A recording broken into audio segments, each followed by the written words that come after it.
हैदराबाद का एक भव्य लक्ष्मी नारायण मंदिर जो स्वयं साईं बाबा ने बनवाया था, सुनकर हैरान हो गए ना। 1916 में बाबा ने आज से 100 से भी ज़्यादा साल पहले एक भविष्यवाणी की थी और उस भविष्यवाणी में बाबा ने बताया था इस लक्ष्मी नारायण मंदिर को बनाने के पीछे क्या कारण, और जिस भक्त को बताया था उस भक्त ने ये मंदिर बनवाया 2 साल बाद, यानी कि बाबा की महासमाधि के बाद 1918 में। और 100 से भी ज़्यादा साल पुराना ये मंदिर आज भी है हैदराबाद में। और कैसे बाबा ने ये मंदिर स्वयं बनवाया और इसका निर्देश दिया, जानेंगे आज की इस वीडियो में। साईं बाबा के एक भक्त थे जिनका नाम था गमिदिली लक्ष्मी नारायण। क्योंकि वो एक साउथ के रहने वाले व्यक्ति थे तो हो सकता है मेरा प्रोनाउंसिएशन उतना करेक्ट ना हो, लेकिन लक्ष्मी नारायण जी जो है वो पहली बार सन 1916 में शिरडी जाते हैं अपने एक दोस्त के साथ। ये वो विजिट थी जिस विजिट के बाद उनका पूरा जीवन बदल गया। उनका जीवन ही नहीं बदला बल्कि उनके आने वाले वंश जो हैं उनकी पूरी की पूरी जिंदगी संवर गई। तो अपने एक मित्र के साथ, उन्होंने बाबा का नाम काफ़ी सुना था, तो लक्ष्मी नारायण जी अपने दोस्त के साथ शिरडी जाते हैं। शिरडी जाने के बाद जब वो द्वारका माई में बाबा के दर्शन करते हैं तो बाबा नज़दीक ही बैठे होते हैं। बाबा उन्हें आशीर्वाद देते हैं और ठीक लक्ष्मी नारायण की आंखों में सीधा देखकर बाबा कहते हैं कि तुम्हें लक्ष्मी नारायण का एक मंदिर बनवाना है। सामने बैठे जो भक्त होते हैं उनका नाम भी लक्ष्मी नारायण था, तो वो ये सुनकर थोड़े से चौंकते हैं कि बाबा ने आखिर ऐसा क्यों कहा। फिर बाबा कहते हैं कि तुम्हें खुद लक्ष्मी नारायण भगवान का मंदिर बनवाना है।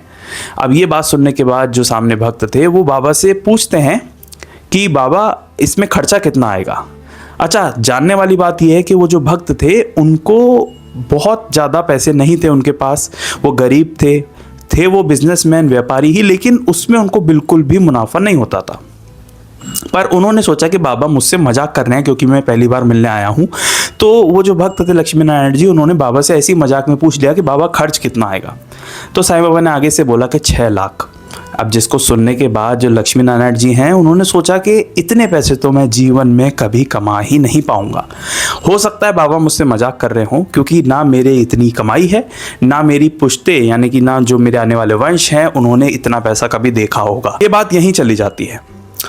2 साल जब शिरडी से वो लौटे, उनके 2 साल व्यापार में इतनी तरक्की हुई, चाहे वो डायमंड या फिर अलग अलग जो कारोबार करते थे उन सब कारोबारों में उनकी इतनी वृद्धि हुई कि उन्होंने खूब सारा धन इन 2 साल में अर्जित कर लिया।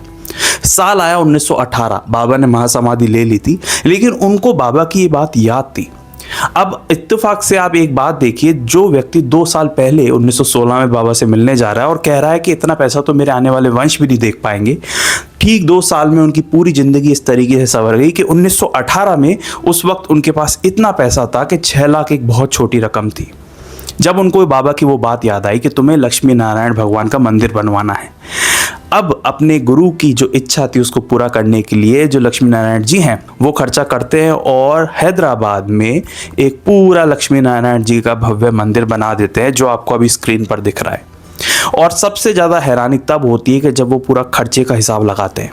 खर्च एग्जैक्टली 6 लाख रुपए आया था, जितना बाबा ने 2 साल पहले बताया था। आज भी ये मंदिर आपको हैदराबाद में देखने को मिल जाएगा। और साथ ही में एक बहुत खास बात हमें यहाँ से जानने को मिलती है कि एक तरफ तो लक्ष्मी नारायण जी जैसे भक्त थे जिनको इसका बिल्कुल भी विश्वास नहीं था कि ये जो सामने बैठे फ़कीर हैं ये आखिर किस बारे में बात कर रहे हैं।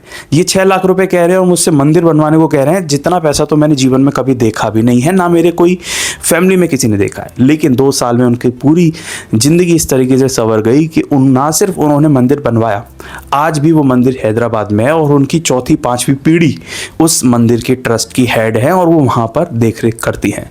तो अपने गुरु का दिया हुआ ये आदेश जो कि वो सोच रहे थे कि वो कभी पूरा नहीं कर पाएंगे, लेकिन जिसके पीछे बाबा खड़े होते हैं वो काम बड़े करता है। वो उनके लिए एक बहुत बड़ी बात थी कि 2 साल बाद ही 1918 में उन्होंने वो नींव रख दी, हैदराबाद में एक लक्ष्मी नारायण मंदिर बनवाया और आज भी ये मंदिर वहाँ मौजूद है। देखा आपने जिस तरीके से बाबा ने जो कहा था, या फिर आप उसको भविष्यवाणी कह लीजिए, जहाँ उस वक्त को खुद यकीन नहीं था वो बाबा ने पूरा करवा के दिखा दिया।